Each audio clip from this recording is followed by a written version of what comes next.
ব্রাজিলের world cup দলের 22 জন player নিশ্চিত হয়ে গিয়েছে। আপনার 26 জনের মধ্যে 22 জনের প্লেয়ার পুরোপুরি নিশ্চিত করে দিয়েছে কার্লো আনচেলত্তি। এখনও 4টা স্পট বাকি আছে 26 জন প্লেয়ার হতে।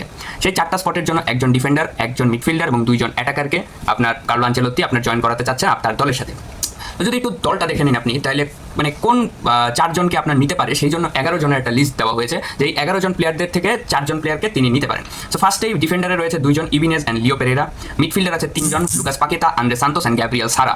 এবং অ্যাটাকার হিসেবে রয়েছেন 6 জন, Endrick, Igor Thiago, Kaio Jorge, Rayan, Richarlison and our Neymar.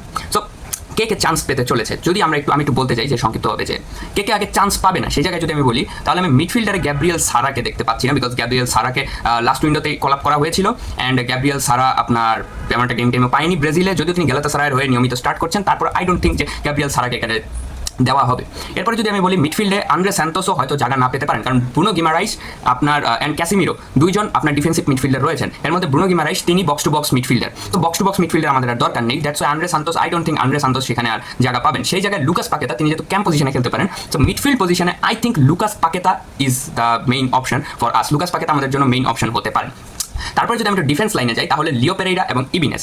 So লিও পেরেরা হলো একজন আপনার ডিফেন্সিভ প্লেয়ার, যিনি সেন্টার ব্যাক পজিশনেই খেলতে পারেন। এবং লিও পেরেরার সাথে আপনার যখন সেকেন্ড ম্যাচে অর্থাৎ মার্কিনোসের ভালো একটা বোঝাপড়া ছিল, এবং যখন আপনার অলরেডি 3 জন সেন্টার ব্যাক আপনার দলে জায়গা করে নিয়েছে, মার্কিনোস এবং আপনার আরেকজন এদার মিলিতাও এবং আরেকটা ব্রেমার। সো 3 জন যখন সেন্টার ব্যাক আপনার আছে, আপনি কি আদৌ একজন সেন্টার ব্যাকের জন্য যাবেন, না একজন লেফট সাইড প্লেয়ার যে ইবিনেস তিনি একজন আপনার রাইট ব্যাক এবং সেন্টার ব্যাক 2 পজিশনেই খেলতে পারেন।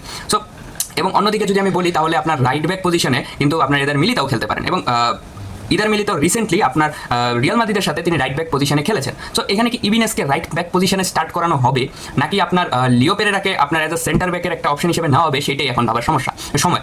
আমার ধারণায় যেটুকু মনে হয় যে আপনার কার্লো আনচেলত্তি তিনি যেহেতু অলরেডি একটা ম্যাচে তিনি যেহেতু এতদিন আপনার কোচ ছিলেন আপনার রিয়াল মাদ্রিদের, so I think he will goes for either Militao. সে ইদার মিলিতাওয়ের জন্য যাবে, তিনি গ্যাব্রিয়েল মাগালেস এবং মার্কুইনোসকে অ্যাজ এ সেন্টার ব্যাকে স্টার্ট করাবেন, এবং তিনি আরেকটা সেন্টার ব্যাকের অপশন হিসেবে লিও পেরেরা এবং ব্রেমারকে দলে রাখবেন।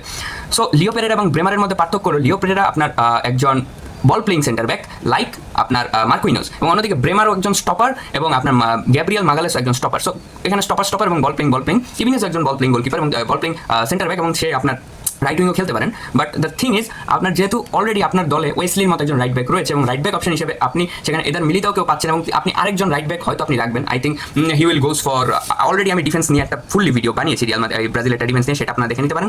তো সেটার মধ্যে আপনি বুঝে যাবেন যে কে ডিফেন্সের অপশনে থাকতে পারেন। সো ডিফেন্স আর মিডফিল্ড তো চলে গেল, এখন the main problem arrived, Neymar কি দলে থাকতে পারছেন কি না। অ্যাটাকিং লাইন, সো অ্যাটাকিং লাইনে আপনার প্লেয়ার আছে 6 জন, Endrick, Igor Thiago, Kaio Jorge, Rayan, Richarlison and Neymar. So এইখানে আমি যদি একটু বাদ দিতে যাই তাহলে ফার্স্টে রায়ান তিনি বর্নমাউথের হয়ে খুব ভালো খেলছেন, বর্নমাউথের হয়ে আসলেই ভালো খেলছেন রায়ান। কিন্তু এখন রায়ান কি ওয়ার্ল্ড কাপে চান্স পাবে কিনা? ওয়ার্ল্ড কাপে চান্স পেতে হলে আপনার টিমের সাথে আগে কয়েকটা ম্যাচ খেলতে হয়, সেইটা তো খেলেনি রায়ান তো প্রুভেন না ব্রাজিল জাতীয় দলের জন্য। আই ডোন্ট থিঙ্ক রায়ানকে আগের কলাপে যদিও রাখা হয়েছিল, কিন্তু তারপর রায়ানকে কোনো ধরনের গেম দেওয়া হয়নি। সো আই ডোন্ট থিঙ্ক যে রায়ান সেখানে চান্স পাচ্ছে। অ্যান্ড রিচার্লিসন এত বছর না, লাস্ট কলাপগুলোতে রিচার্লিসন কোনো ধরনের কলাপ পায়নি, এবং টটেনহামের হয়েও রিচার্লিসনের অনেক খারাপ অবস্থা, তার ফর্ম খুবই খারাপ চলছে। সো আই ডোন্ট থিঙ্ক যে রিচার্লিসন এই জায়গা পাবে। এরপরে যদি আসি ইগোর থিয়াগো, এনরিক, কায়ো জর্জ এবং নেইমার। সো কায়ো জর্জের বিষয়টা আমি ঠিক কায়ো জর্জের সাথে মানে যুক্ত নেই, দ্যাটস ওয়াই কায়ো জর্জের বিষয়টা বলতে পারছি না। কিন্তু তারপরে যদি আমাকে পার্সোনালি ব্রাজিলের প্রেক্ষিতে যদি কায়ো জর্জের বিষয় জিজ্ঞাসা করেন, কায়ো জর্জ তেমন একটা চান্স পায়নি, তিনিও রায়ানের মতোই মানে তেমন একটা খেলার সুযোগ পায়নি ব্রাজিল দলে। সো আই ডোন্ট থিঙ্ক যে কায়ো জর্জকেও আপনার রাখা হতে পারে in the main squad, like আপনি ওয়ার্ল্ড কাপের স্কোয়াডে Caio George, I don't think যেখানে থাকবে। সো কোশ্চেন ইজ 2 জনের স্পটে এখন আছে 3 জন, Endrick, Igor Thiago, Neymar. Enrique কালকেও গোল করেছেন এবং একটা অ্যাসিস্ট করেছেন।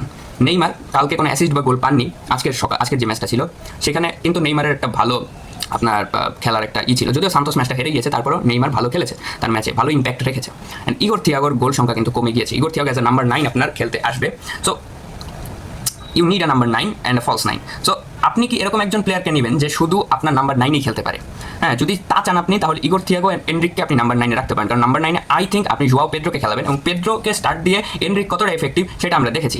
নাকি আপনি এনরিককে রাইট উইংয়ে স্টার্ট করাবেন, কারণ রাইট উইংয়ে তখন আপনার কাছে অপশন ছিল না এস্তাভিও উইলিয়াম। বাট এস্তাভিও উইলিয়াম, হ্যাঁ আমরা জানি এস্তাভিও উইলিয়াম একটু ইনজুরিতে পড়েছেন, কিন্তু এস্তাভিও উইলিয়াম চলে আসবেন, এবং এস্তাভিও উইলিয়ামের পাশাপাশি কিন্তু আপনার রাফিনিয়াও ওয়ার্ল্ড কাপে হয়তো থাকবে রাফিনিয়া।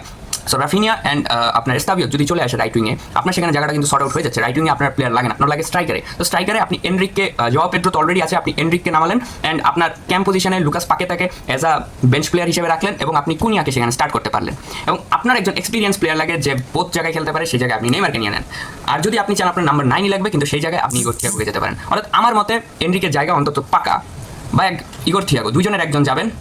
আর নেইমার, মানে তিনজনের থেকে যে কোনো দুজন যেতে পারেন। অর্থাৎ তিনি যদি মনে করেন যে আমার একজন right winger base and striking base লাগবে, তাহলে তিনি এনরিকের সাথে যাবেন। তার যদি মনে হয় আমার একজন camp left winger and striking base player লাগবে, তাহলে তিনি নেইমারের সাথে যাবেন। বাট নেইমার ভার্সেটাইল, তিনি রাইট উইংও খেলতে পারেন, তিনি মিডফিল্ডেও খেলতে পারেন। অ্যান্ড আপনি যদি মনে করেন আপনার শুধু একজন নাম্বার 9 লাগবে, আপনার শুধু একজন গোল স্কোরার লাগবে, তাহলে আপনি ইগোর থিয়াগোর সাথে যাবেন। চয়েস আপ টু আপনার, পুরোটাই চয়েস কার্লো আনচেলত্তির জন্য। আমি বলতে পারছি না সে নেইমারকে রাখবে কি রাখবে না, বাট আমি যেটুকু ফুটবল বুঝি তার মধ্যে এটাই মনে হয় যে এই তিনজনের মধ্যে যে কোনো একজন থাকবে। তো ভালো লাগলে লাইক করে দেবেন, চ্যানেলটিকে সাবস্ক্রাইব করে দেবেন ইউটিউবে, অ্যান্ড টিকটক থেকে দেখে থাকলে please follow my TikTok account. By.